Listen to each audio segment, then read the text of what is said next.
So welcome. Thank you for being here today. My name is Garrett Martin. I am a professor here in the School of International Service and one of the two directors of the Transatlantic Policy Center. And it is my utmost and our utmost pleasure today to welcome Ambassador Olga Stefanishina, who has been the ambassador of Ukraine since last August. Of course, a very distinguished career. I will not give you the full bio, but certainly keep in mind that prior to that, Ambassador Stefanishina was a deputy prime minister and the minister of justice in Ukraine. She's played a leading role as well in the integration process to the European Union, and is also a distinguished career in international law, also studying in Vienna, I believe. And so we will have today a chance for first a moderated conversation along with my dear colleague, Polina Belyakova. And after that, we will make sure, rest assured, that we will keep plenty of time for questions. We will give you some forewarning when it's your time to shine. And with that, please join me in welcoming Ambassador Stefanishina to American University.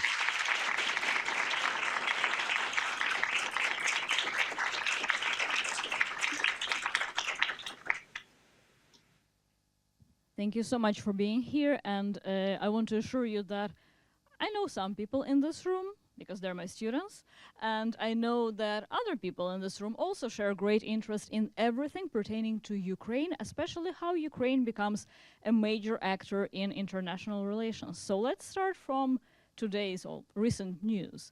The war that is currently going on in the Middle East suddenly centered Ukraine as the world expert in intercepting Iranian-made drones. How do you see this development for the future of Ukraine in international security, and how would you like the situation to develop in Ukraine? Have a mic. Is that working? No. Maybe I should push something. Is that working? Thank you so much. I think probably this situation shows a couple of things. I'm coming from part of Ukraine, which is called Odessa region. So it is the southern part of Ukraine, the Black Sea city, and we have a couple of sayings there, you know. And one of the sayings is that the Earth is round, right? Very simple fact.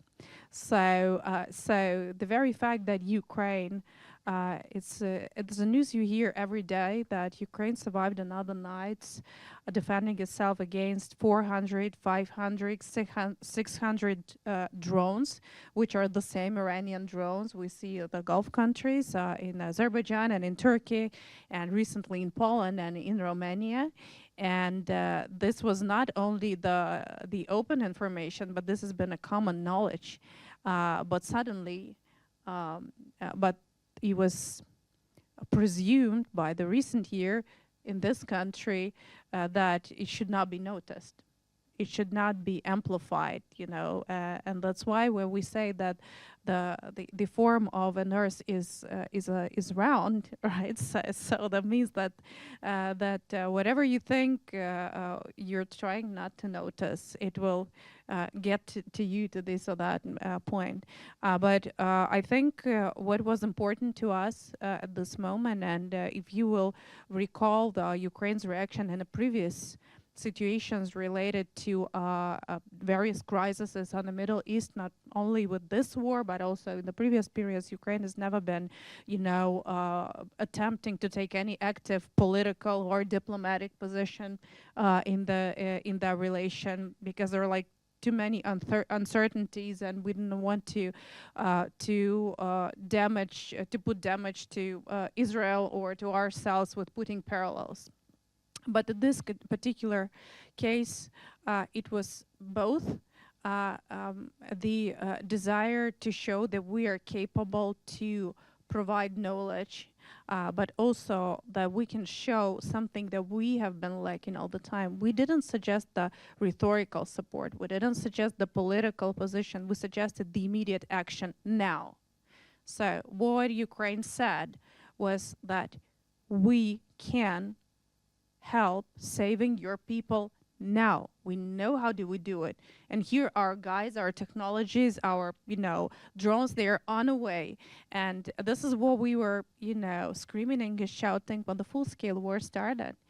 We were not asking, you know, say something bad about Russia, call the war the war. We just knew it's the war because the bombs were falling in our heads, and we were screaming and shouting, please close the sky, save us, right? And, it was a long way until we could have said that, we survived another night defending ourselves against 400 Shahid drones falling in our heads and the ballistics immediately, right? But we have been going through a long way. So when the situation happened, we have created a big precedent.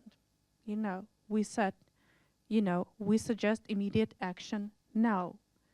You do sort of a, military engagement, you have the war, you have a lot of political coordination around the process, but what Ukraine suggests is to save your people now, because we know how, we have a technology, and 24 hours later, we're able to apply it in your country. So I think this is a unique format, and I think this is the new difference and the high bar which have been created again by Ukraine.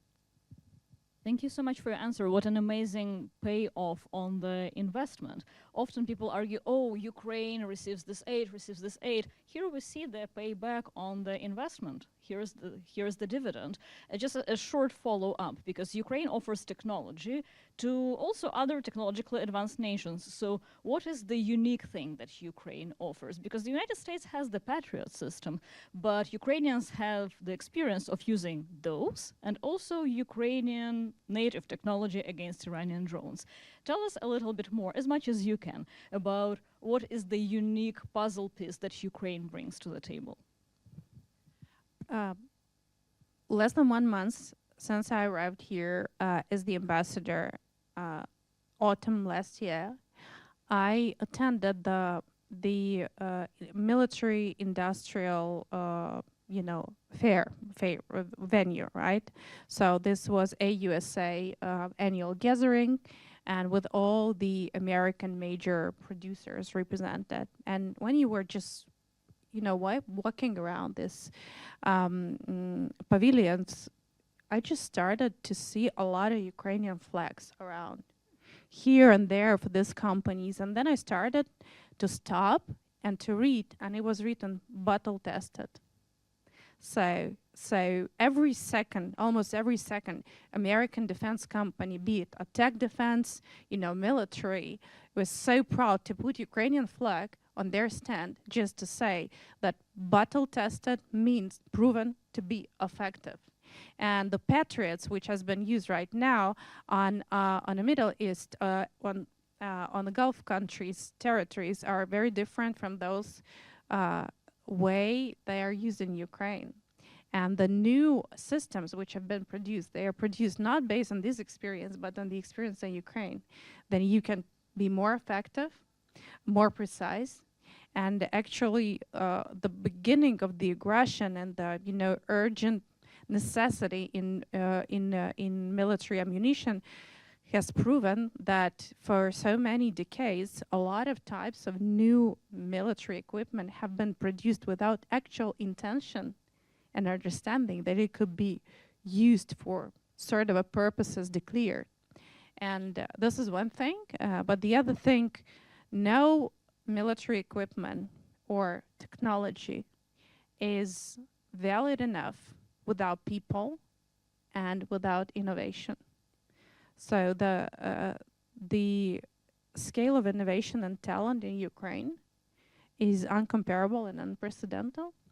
And especially if we're talking about the same people who are applying all of their best knowledge to survive, And when we're speaking about the drones, the technology and everything we're talking about right now, just a day before I arrived here in Washington, I had a meeting with the chief of unmanned aerial systems commander.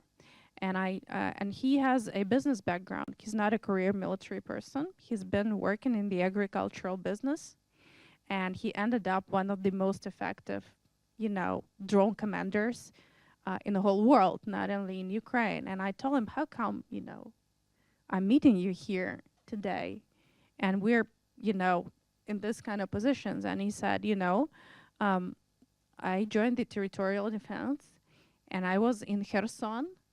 And, at some point we decided that we just not in the 19th century and we just don't want it to die stupidly, because there's a hill in front of us and we don't know what's behind the hill. So we decided that we need to invent something, and then there was a, $100 drone, at their disposal. And there here we are, 4 years after. This would not be possible in any other part of the world. And this is the knowledge which is which nobody else has. And this is the unique knowledge Ukraine has through the unfortunate events, but it could save so many lives today. Well, thank you, Ambassador. So slightly different angle here, but maybe taking a step back here. Of course, the war in Iran now has certainly captured a lot of the attention. But I'm wondering if you could, for the public here, for our audience, give us a little bit of a state or sense of the progress or where we are in the peace negotiations, including where do you see the greatest obstacles and the greatest opportunities for the negotiations moving forward? Thank you so much for this question. Of course, as an ambassador, it's really hard, because I have to fight for the intention on the issue. But the sad reality of the things, whether there is more or less attention to the topic, the war is still there, right? So the front line has not been moving, but it is still there, and Ukrainian people are still facing the nightly attacks, and the numbers of casualties among civilians is mounting by like 40% per this year compared to previous years. So, I mean, there might be more tension, there might be less attention, but at this point we do not see that it serves as any like deterrence in terms of the dynamics of the war. First thing. Second thing, that's the baseline. The second thing, that there is a negotiating process. Everybody's following it. It's very public, and there's a lot of communication about that. But the gap between the diplomatic efforts and the reality in actual battlefield and the war is huge at this point. And, until this gap is really getting smaller and we feel it at least in one or at diplomatic endeavor or at military endeavor, there's like little, expectations anyone could have, in that regard. But regardless the fact that there was no meeting last week, there still has been an exchange of prisoners of war. That means that there is a certain dynamic which is there, and basically we take these efforts as something that could help us to end the war, but it's also equal to the efforts we're taking to be able to survive. So unfortunately, this is just a reality which is not facilitating or which is not relieving us from the burden of war, of this aggression. And we really hope on these efforts to be successful, but at this point, this has not had any significant effect to a war reality in my country. You mentioned several times the challenge of surviving the night drone attacks that are not actually drone attacks, they're combined attacks, right, by drones and missiles. And I noticed in my practice of teaching and talking to my colleagues that Western observers often struggle to imagine what does it mean to have a war in the center of Europe.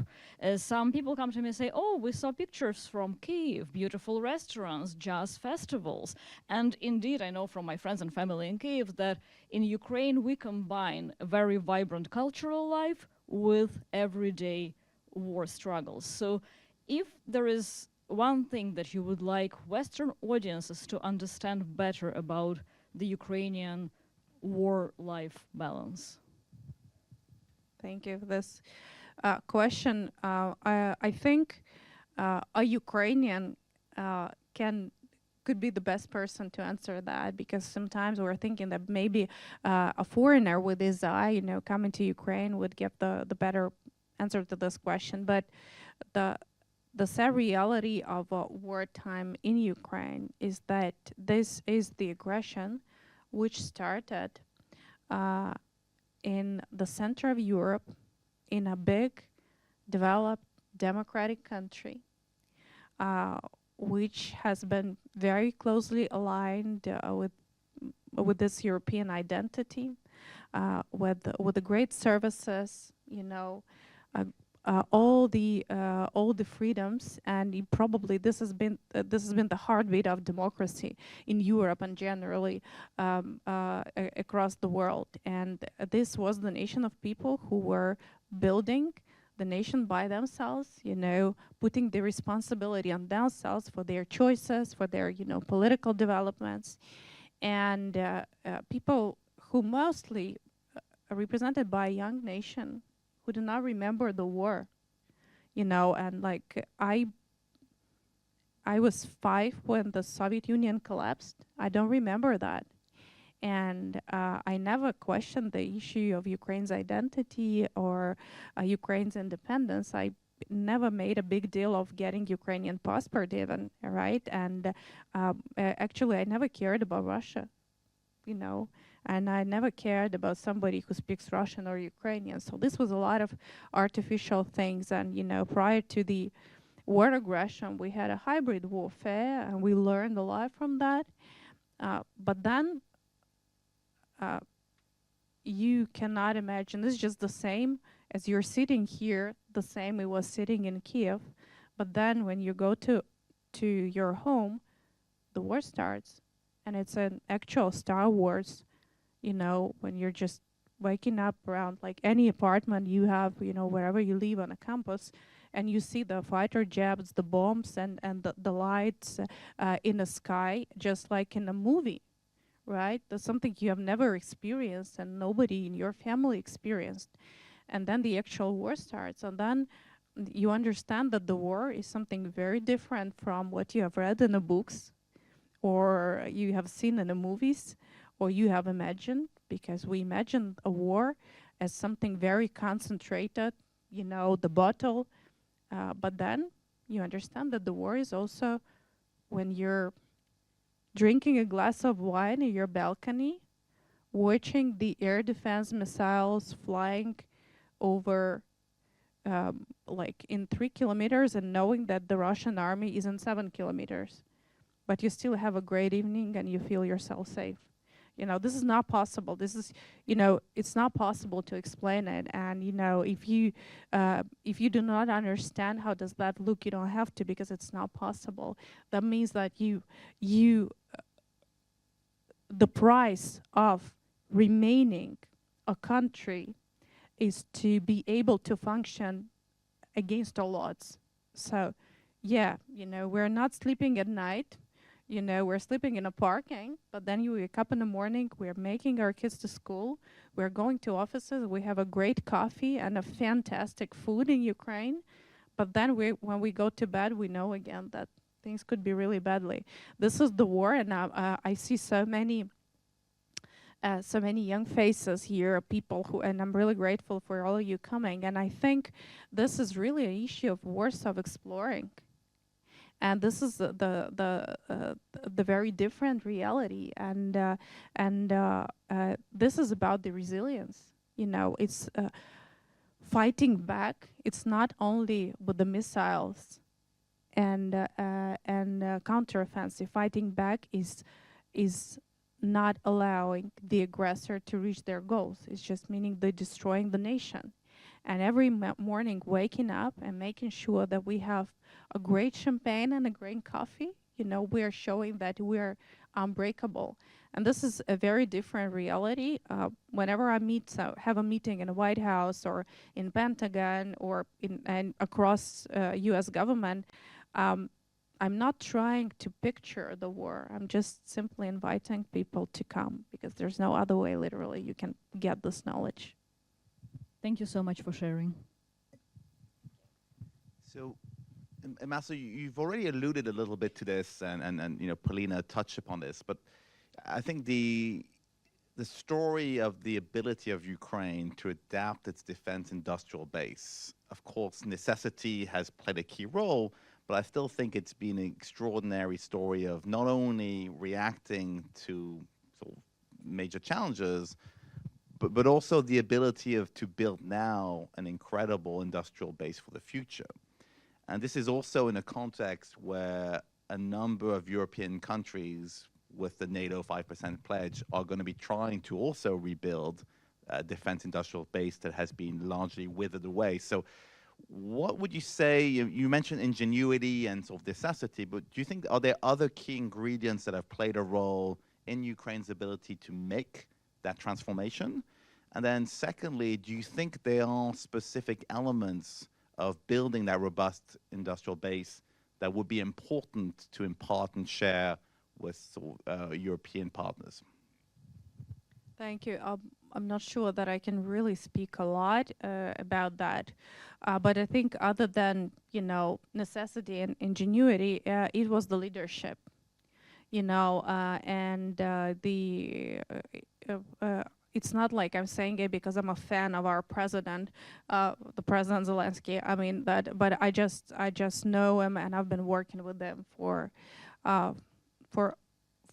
at least 5 years, and I had a previous experience in the previous governments and administrations, because I stepped into this kind of fight in 2014 when the revolution of dignity were taking place and the actual war started with the annexation of Crimea. So I have things to compare, and Ukraine is a big country, and we have a huge and big bureaucratic machine, and of course we have had the unreformed army, and the army we had back in 2019 and 20 is the army reformed out of necessity, you know, out of the urgency, and you know, the deep sense of responsibility of president as the chief of command, but also as the president elected by his nation, has been a driver of, you know, development. You know, he has never accepted no for an answer. He knew that, you know, to secure Ukrainian skies from drone shaheds, we need this capability. And he wouldn't really talk to anybody who would say it's not possible. You know, he would talk only to somebody who would suggest options, right?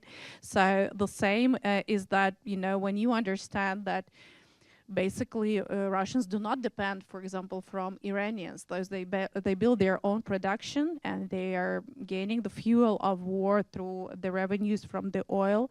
And we understand that it's not only that we have to defend ourselves, we have to disable the aggressor from attacking Ukraine. And then we were started to think what could be the means. We reached out to the US government, the previous US government. We have been in a long discussion, and while we were long discussion, we invented the means of our own, right?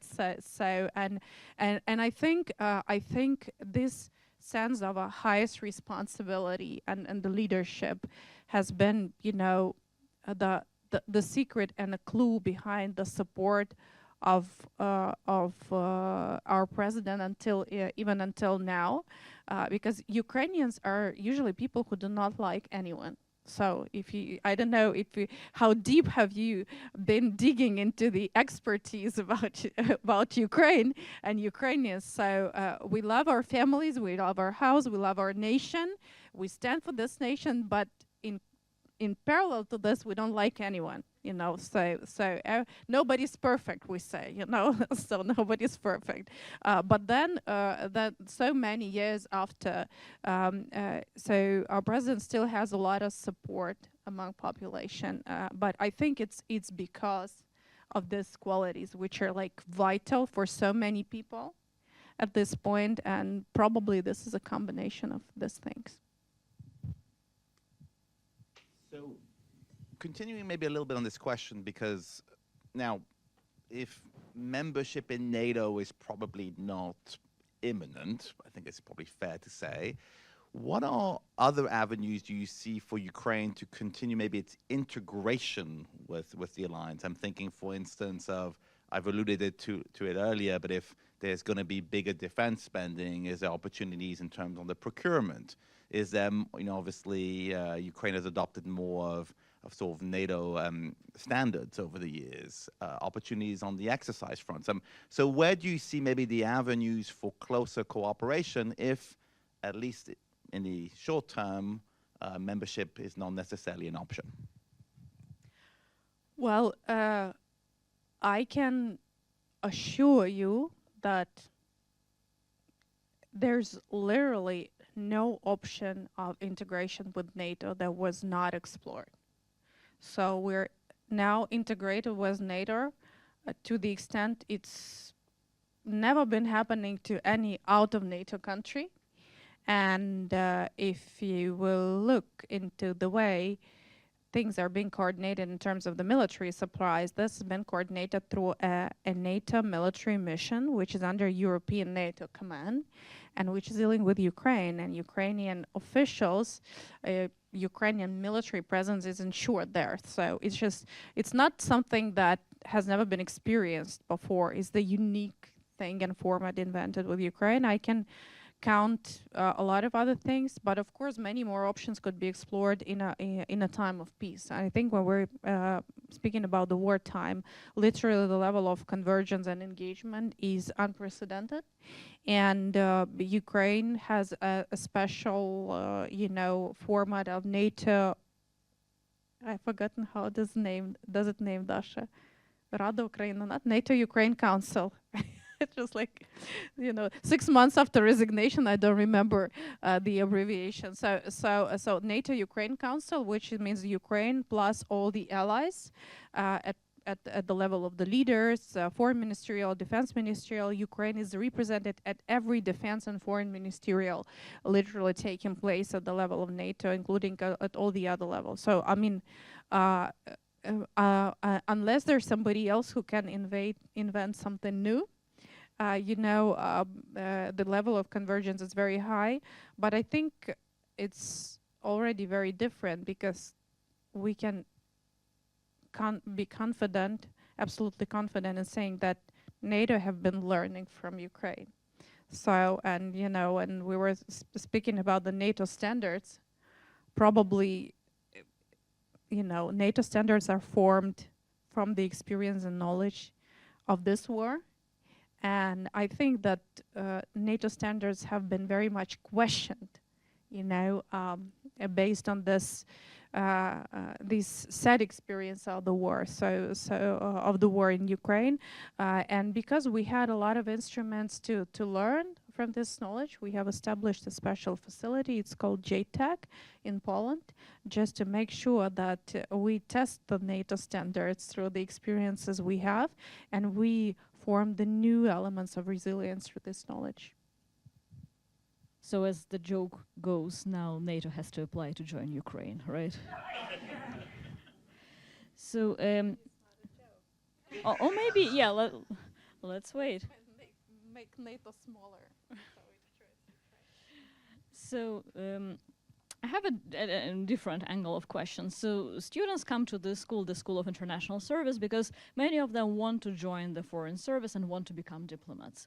What is the diplomatic skill that you would recommend students developing early on so they can succeed in this career under the current circumstances of rapidly changing world? Good question. Thank you. One interesting insight I've learned from my recent experience, because in my previous life I was a politician, right? And now I'm a diplomat, right? And usually it's presumed that the diplomat is somebody who's dealing with the foreign politics, political affairs, But being politician and being a diplomat, these are two different things, very different things. And while, you know, having the intention to plan your future career, I think this knowledge is very important, because doing politics, being in politics, is different than being a diplomat dealing with the foreign politics. So it's very, very different. And this is one thing. I don't know, maybe you will come back to this phrase I've been saying in your future, but just have it in mind. That really matters. That's different things.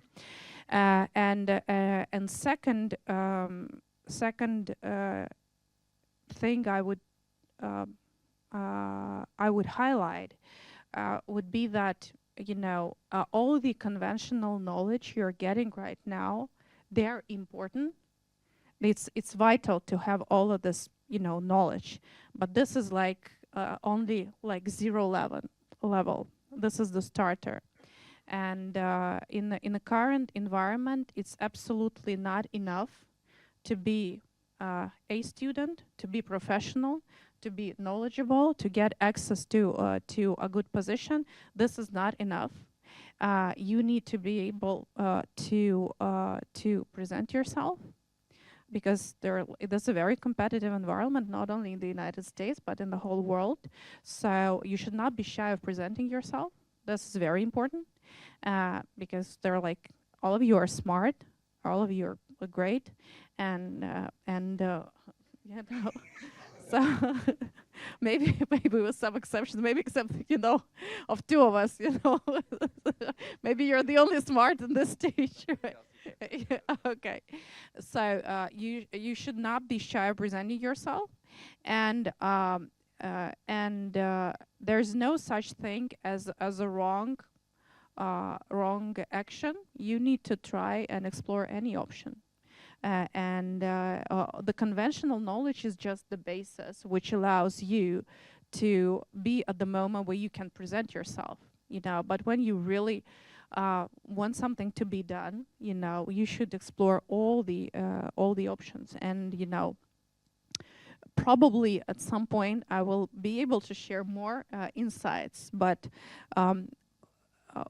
building from this quite a long political experience, I think the most important thing is to concentrate on a specific effort.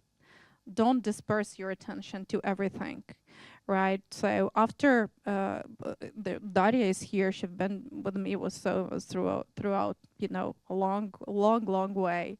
So when I started my career, I could spend a business trip, like meeting from 7 in the morning to 10 in the evening, having meetings without lunch and without dinner, without anything, having meetings.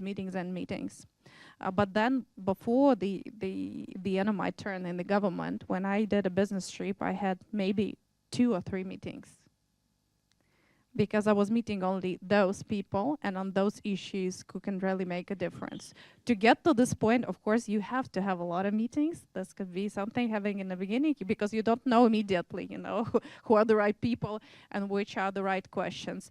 But I think the dynamics could be really different. You need to invest a lot in the beginning, but also you need to explore so many different options and never say no to anything which pops up on your horizon. Thank you. So following up on this issue of meetings, we're in Washington, D.C., and we know it's a very special world on its own. But as a Ukrainian diplomat, of course, you're engaging with U.S. audiences outside of the Washington, D.C.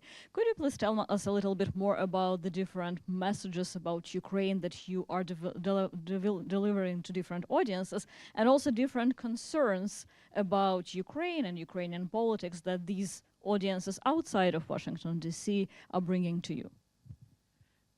Thank you. This is a very important question, actually, and I made it as the one of the key tasks I have as the ambassador is also to communicate back to Kiev the wider perspective of the United States beyond Washington, D.C.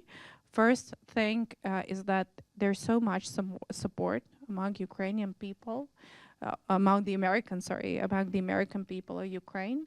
Literally, our embassy and personally, me as ambassador, I received the handwritten letters from all of the United States, just donating 20, 50, and $5, and writing about the support of Ukraine, support the Ukrainian people. I cannot really explain you how important it is, and we write back to every person who's reaching out to us, but also going through different states and meeting Ukrainian Ramadas, Americans, knowing about Ukraine. There's so much support on a bipartisan level, at the level of the official institutions, official leaders, governors, but also in a Congress here at the level of senators representing so many different parts of the United States. The solid, overwhelming bipartisan support is there.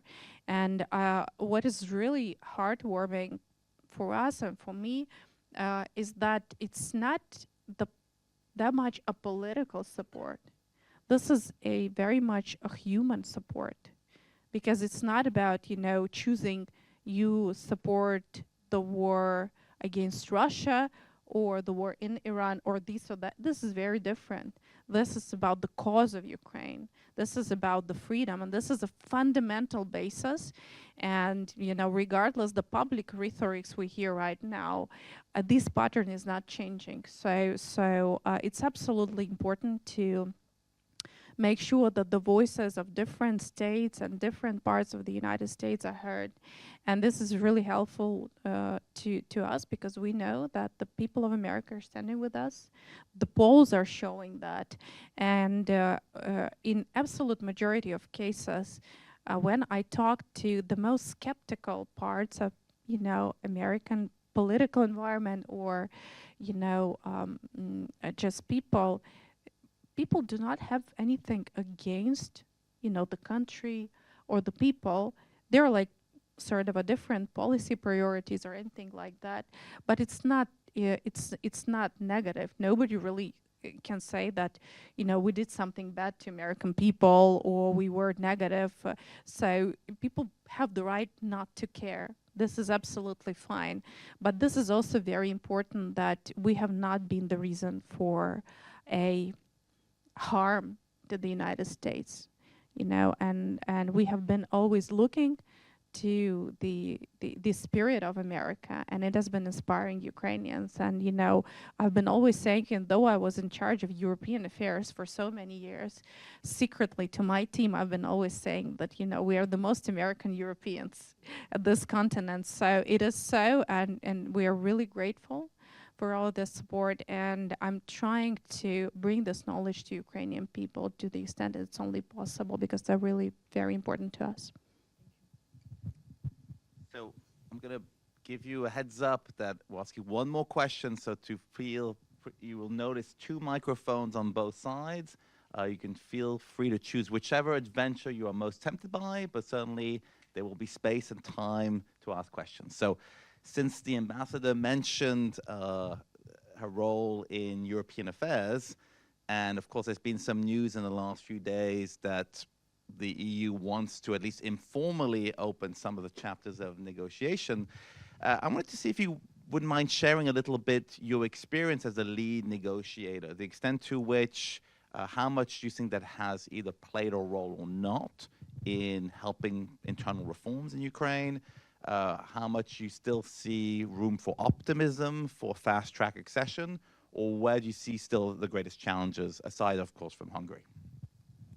Yeah, thank you so much. Oh, you were asking about Hungary. Not necessarily. Yeah. Well, I think again, so I said that I started, you know, my service seriously when the Revolution of Dignity popped up. You know, I thought that I was a very experienced person back in the time, but now when I'm 40, I understand that I was only 29 years old, so I was really far from being very experienced person even by that time. So I was young, committed, and really there was literally a situation where we had to make a choice whether we are coming back to our European identity or we're rolling back to a Soviet time. And, you know, it was just a very short period of time, a decade after the 90s, you know, this transition after the Soviet Union, where there was so many shortages in so many things. And people finally started to feel good in this country. There was a lot of construction, a lot of development, a lot of reformed institution buildings, you know, bringing back like visa liberalization with European Union. So many good things were happening. People felt well, the businesses has been developing, and then, you know, you wake up in the morning with the prime minister or your country decides, oh, okay, so we had enough of good times, so let's go back to the bad times. And the revolution arose from that. So, and this was people standing against standing for its country and for its European identity. So European integration has been a glue for different parts of Ukrainian society, for political groups to be united over transformation and securing Ukraine's transformation and development towards a market economy, European convergence with European political and economic affairs, and then eventually, you know, joining the European Union, which nobody dreamt of back in the time.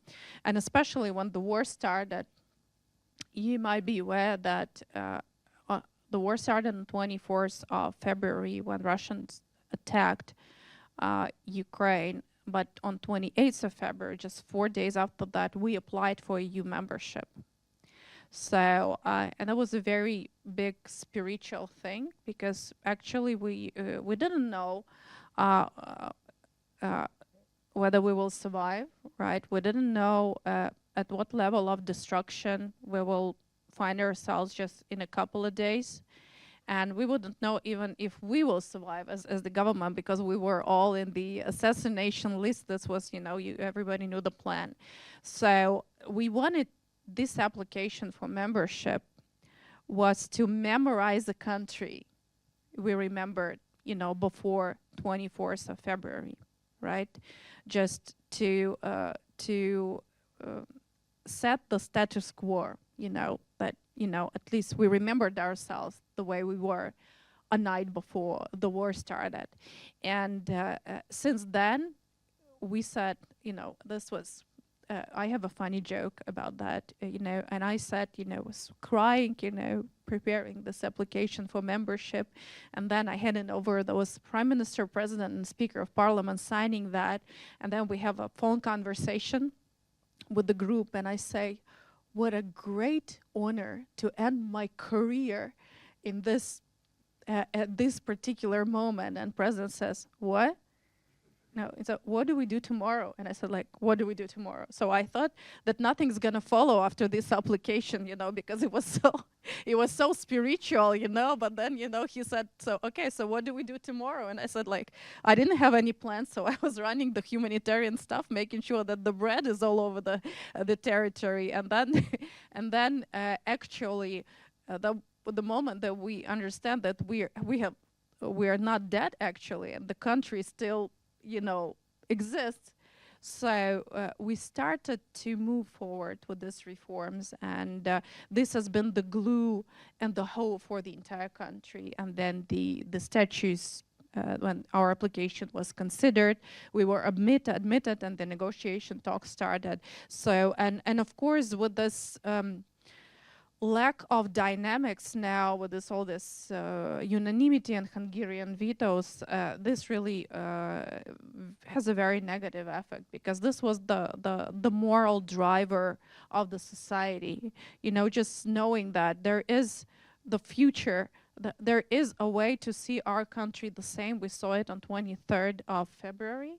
And this was on a horizon. So that's why when President speaks about the 27th, 2027, when President puts it on a security guarantees, this is not just for nice, you know, messaging. This has a very deep meaning, because this is about the resilience of the country, and it is possible. And colleagues in Brussels know that I know how to do it. No, it's good to mention because for those of you who follow European enlargement, it can be rather technocratic. There's a lot of paperwork, so it's nice and it's important to think also about it as from a moral and broader standpoint. So with that, for questions, a couple of quick rules. We're unfailingly polite, so please introduce yourself. Number two, there are probably people behind you, so please be concise. And number three, make sure it ends with a question mark. Okay, we'll be testing you. Привет, Ambassador. Thank you for sharing your experiences today. My name is Lucas, and I'm a graduate student in our Global Governance program, and I work for the Ukrainian Congress Committee of America, helping advocate in Congress for support for Ukraine. I'd like to ask, how can American citizens help share the message that the U.S. needs Ukrainian drone interceptor technology, which you discussed, to keep our soldiers safe?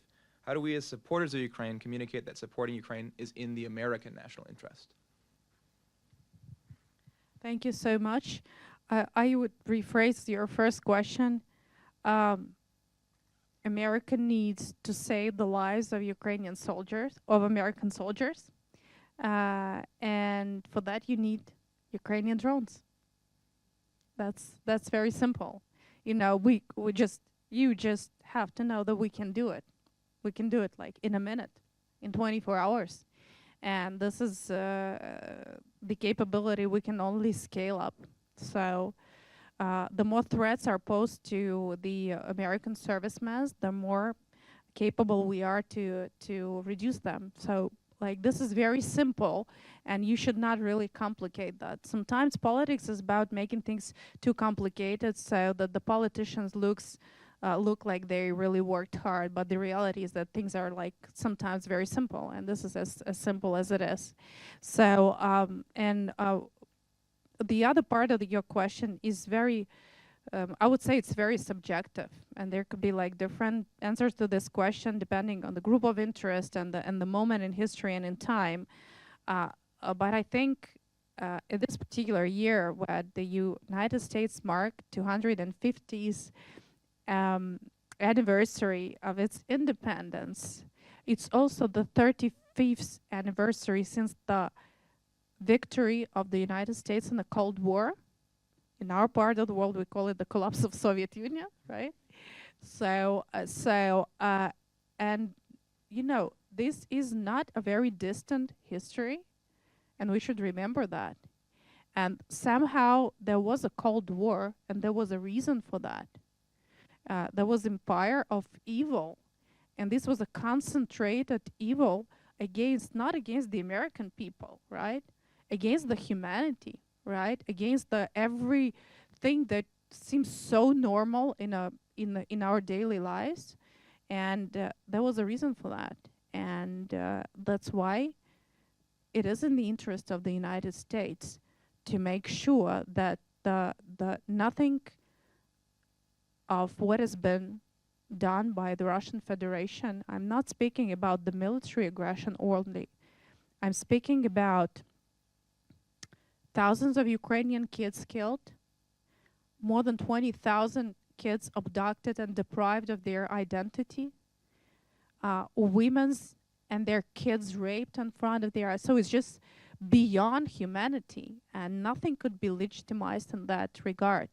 And this is where U.S. is a moral compass. And if we celebrate the American freedom and the American democracy, this should not be like double standard. That it's one for every part of the world, and that's why, you know, restoring justice is the interest of the United States, because restoring justice in this black and white and brutal aggression is a moral clarity in every other part of the world.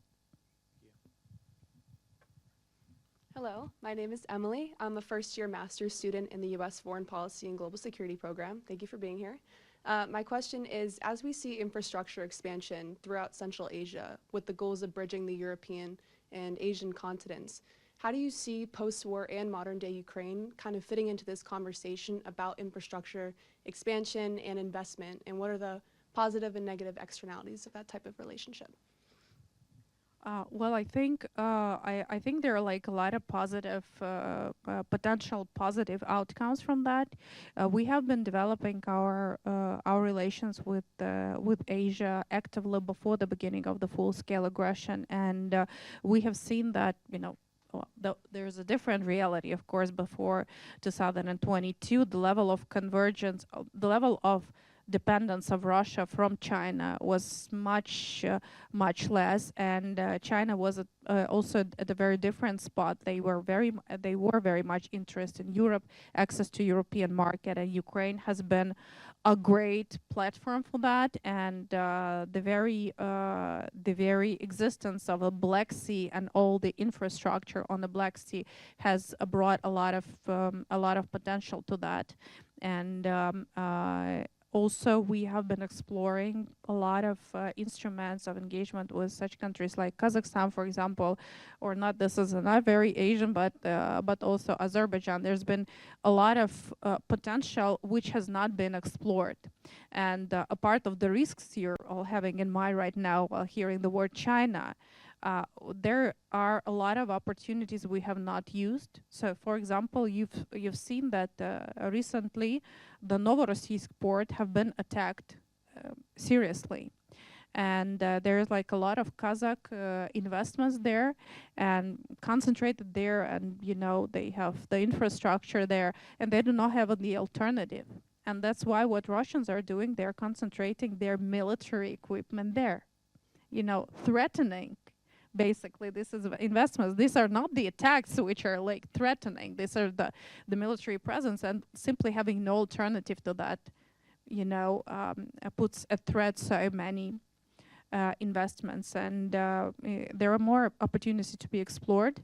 And I absolutely do not buy now the discourse which is in a direction that building better relations with Russia is weakening China. Absolutely not. Absolutely not. And this is a strategy which goes nowhere. But there is still a good way of exploring the potential of engaging with Asia at different levels with Europe. And it has been a long-lasting, reliable relations. And with China, it's important. Not perfect. Nothing is perfect today. But still, I think there's like more potential than we think. Hello, Ambassador. My name's Quentin. I'm a history major and a member of Students Supporting Ukraine. And I was wondering, do you believe there are any historical moments in Ukrainian history that have shaped the cultural resilience we see during the war? You're all asking such a big questions. Thank you. Yeah, I would try to put it very short that, whenever I negotiate anything, be it from Kiev or from here, and I hear sometimes that you're so annoying, Ukrainians, You're so annoying, you wouldn't agree on anything, you're very maximalistic, you want this and that, and everything should be solid, black and white. So why don't you agree on something different and smaller? And I always explain one thing, that maybe we would even be happy to do that. But the experience of the past centuries do not allow us to do that. Because every time we were consenting on something not solid, we were played, we will not go into many centuries before, but we can go in a very recent history of Ukraine. Let's speak of the Budapest Memorandum, right? And then let's see the Bucharest Summit in 2008, when Ukraine and Georgia was one step from membership to NATO, and then Putin came over to a summit and made his threatening speech. Everybody were afraid, and France and Germany didn't really allow that to happen. so we have paid our price, and we're paying our price for every non-solid and vague decision suggested to us. So yes, we are tough. Yeah, we are really, really very, you know, unflexible in some things, but it's not because we're, you know, bad negotiators. Because the lessons of the histories we learned are very tough. Доброго дня, пані Ambassador. Thank you so much for coming and speaking with us today. I am Katerina. I am a president of Student Supporting Ukraine organization here to you. And I was wondering if you could give us a piece of advice on how students here on campus can be involved more in advocacy efforts of Ukraine in the US, and maybe just in general in advocacy about and for Ukraine. Thank you so much. Thank you, Katerina. Thank you for all your efforts and for showing the cases of Ukrainian students who didn't make it to diploma because their life was taken away by the Russian aggression. This is very important, and I'm really grateful for all the initiatives for American University, for all you for backing this up. Well, listen, it will not be a recommendation. Probably it would be something I would ask you to do. And whatever I will say right now might not be relevant like in 1 year. So please be active on the social media, right? Speak from your hearts, speak your stories, speak about your knowledge, the friends you know, the situation you know, how do you feel about Ukraine, why do you care about Ukraine? Tag the right people. Do not be ashamed of tagging somebody you don't even know, but who really is an important decision maker in this country. And, you know, give this recommendation to at least 10 of your friends who are not here in this audience. I'm sorry, but this is something that really matters. And probably try to stick to facts in this wars of realities. Thank you so much. Hello. Firstly, thank you so much for coming here. My name is Dubravka Hronova. I'm postgraduate law student at the American University. And as someone coming from Czech Republic, which is a country that, as we know, hosts the biggest number of Ukrainian refugees, and given that I just get back from a quick visit from my home country, I could again experience how both the Ukrainian people very easily and smoothly integrated into our society, but on the other hand, how sensitive and polarizing this topic becomes. And to the merit of my question, do you have any message to the host countries or advice to people like me, to those that are trying to articulate or explain the situation to the, let's say, more skeptic ones? Thank you.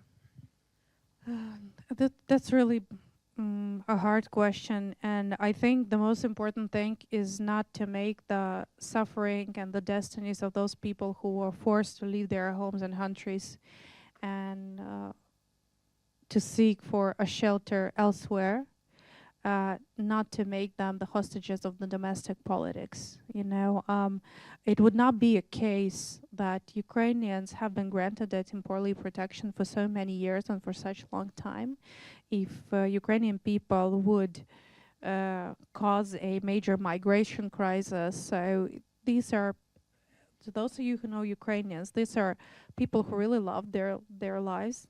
They were happy with what they had in Ukraine, and they would never make a decision to leave their country.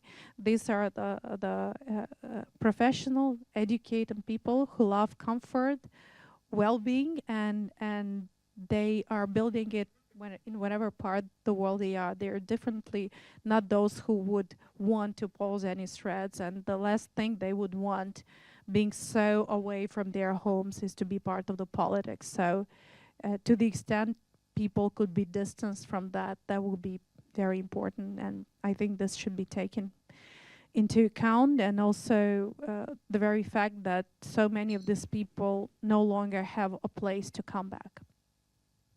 Thank you. What's wrong with the other microphone, but it's been really ignored, and it looks solitary and sad on my right. But please. Good afternoon. Thank you for being here. My name is Thomas Fletcher, a sophomore here at American University and a former non-combatant in the Ukraine war during the second year. I've seen firsthand a lot how important or impactful foreign aid can be in Ukraine. And with that, I was wondering, within this current administration, which department or agency has been the most easy to work with?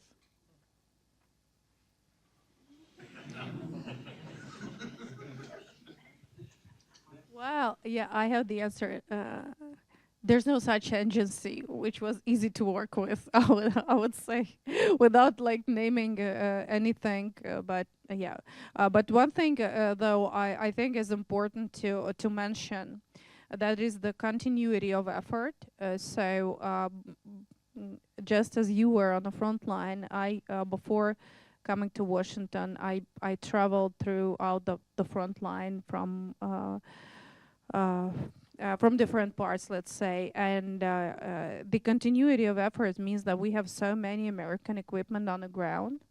You know, Bradleys, HIMARS, Patriots, F-16s, and that means that we at least have to have the continuity, making sure that we're enabled to operate on these systems. We're not asking for so many new systems, so we have to make sure that we're able to operate on these systems, and this is important, and this is what we're trying to convey to multiple parts of Pentagon and the Army, and would appreciate your effort as well. Thank you. Hello. Is that on? Okay. Hello, my name is Benicio, and I wanted to ask a question about the relationship between Ukraine and Moldova. So Moldova is also working towards the accession process towards the EU, and it has also been threatened by Russian attacks towards the cyber attacks towards the election, as well as the breakaway region of Transnistria. So I wanted to ask how the relationship between Moldova and Ukraine has changed or flourished, socially or economically or otherwise, and how that might continue to change in the future. Thank you so much. These are very important relationship, and we see that Moldova has been undergoing and keep on undergoing through a major hybrid attacks by Russia, be it elections meddling, be it like gas blackmail. So it's just be it like attempts to influence on the media, working through a different groups, building the divisions among the different parts of the population. So actually, the playbook is so the same, like in so many parts, other parts of the world. So we are just trying to stand with Moldova, and they are learning a lot from our experiences and from our knowledges of the past year. And we have been working so close, hand in hand, on our joint efforts to join the European Union on EU accession. This just built even a stronger bond between us politically, and I think that they're not in a very easy situation, because with the war is taking place on the territory of Ukraine. It affects Moldova. There are so many people who have been displaced, and they also face shortages because of the attacks to the electricity. And Transnistria has been a long-lasting platform for so many Russian troops and Russian equipment. So it's just a very complicated situation per se. But still, we are doing our best to keep to stay together, to help each other, and to stay connected despite different situations. And I think this was one of the most powerful and reliable allies we have. Thank you. For time, I may ask, maybe we take two at a time just to make sure, because there's enthusiasm, and I don't want enthusiasm not to be rewarded. So please, the two of you in a row, if you can just ask your questions concisely. Yep. Hello, thank you. My name is Kane Reese. I'm a junior here at SIS. My question is, post-war, do you foresee Ukraine ever attempting to develop an organic nuclear weapons program to prevent further aggression? Hello. My name's Roman Sherbina, and my question is, as we have seen, Russia continually emphasizes maximalist and unreasonable concessions from Ukraine for an end to the war. What, in your opinion, must happen to bring Russia to the table genuinely to negotiate a peace that would maintain the sovereignty of Ukraine? Thank you so much for this question. Well, I think things are really on the surface. You know, negotiating with Russia has never been a successful exercise because for Russians, there's in their negotiating tactics and in their mindset, there is no such thing as end deal.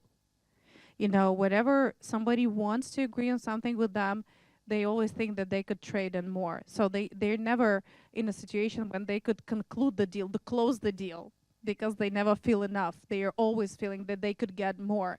And that's why there's no such thing in their narrative as close the deal, right? So that's why this is the baseline of that is very predictable. But what is obvious actually is the state of the Russian economy, the major sources for the Russian budget and the warfare, and the very fact that if the war is over, then the Russian people will have to turn around, look back to the way their life looks like, and start asking the questions.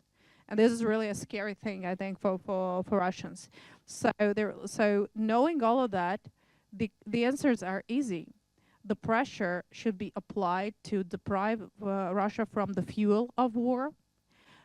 We have to be able to deprive them of instruments of war by, you know, scaling up our capacities to attack the capabilities of the Russian war machine on their territory, and applying sanctions and pushing Russia away from all the markets. They still have dominance and they still have influence. And this might take longer than just, you know, speaking about the specific territorial concession, but this is a guaranteed successful endgame, making sure that Russia understands that this war is too big for them to survive, and it's either the war will be over or Russia will crack.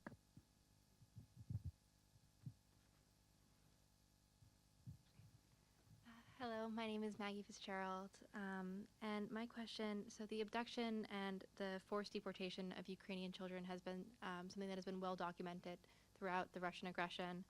What efforts are underway, both diplomatically and on the ground, to ensure their safe return and reunification with their families? Привет, Ambassador. My name is Taras Sarzynsky. I wanted to first say a personal thank you for your representation and support of the Ukrainian American diaspora in the States.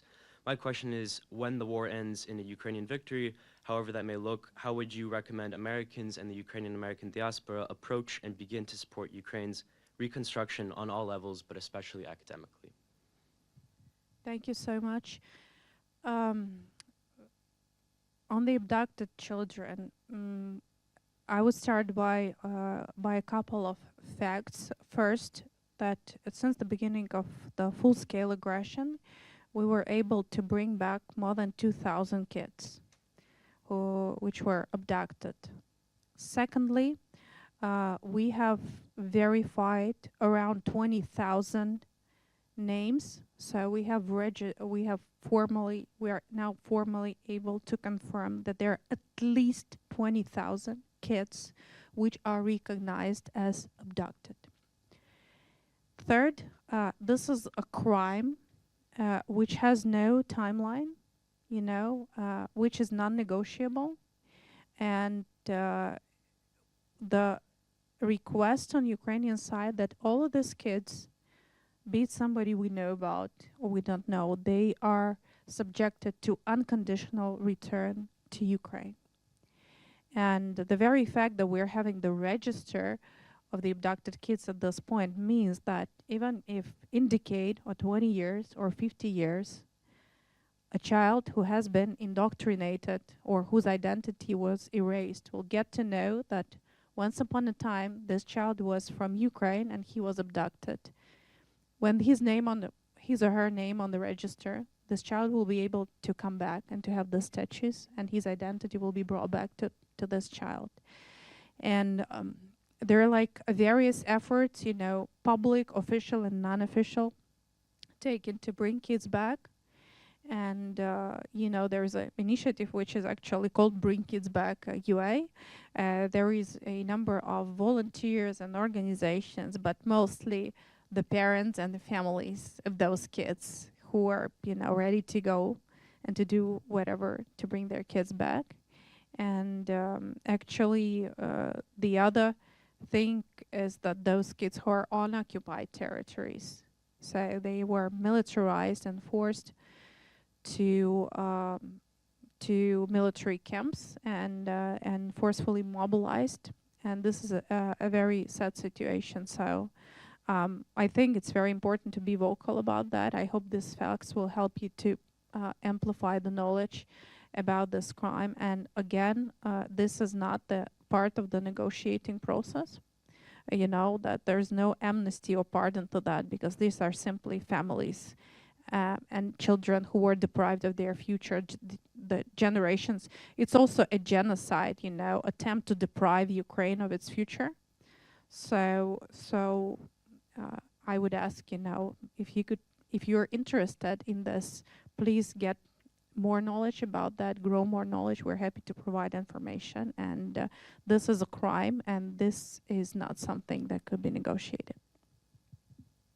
And about the post-war, I don't like talking about post-war recovery because you know, if the war is over, whatever happens afterward would be a good thing, right? And I think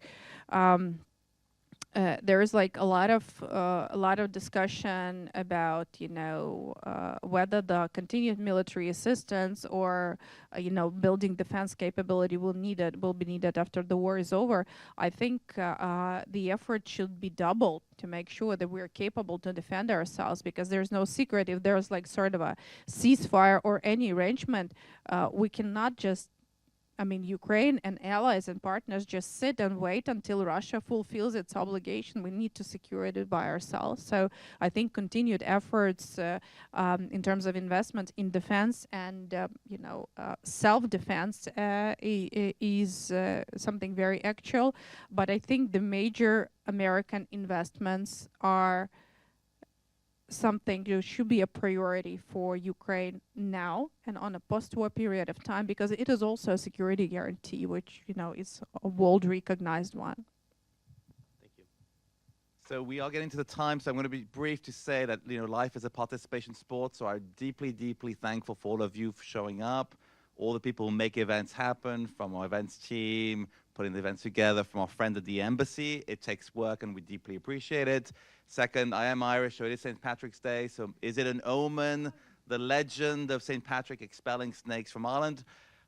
The weather doesn't really suppose that snakes should be on Ireland, but that's a side story. And thirdly, of course, please join me in deeply, deeply thanking our guest today, Ambassador. So thank you.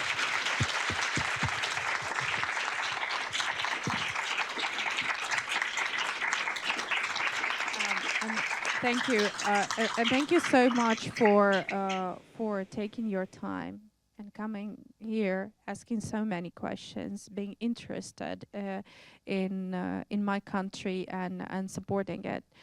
Hopefully, I hope you all support Ukraine, and it's a deep honor for me, and also the American University and your great colleagues, which pay so much attention to that.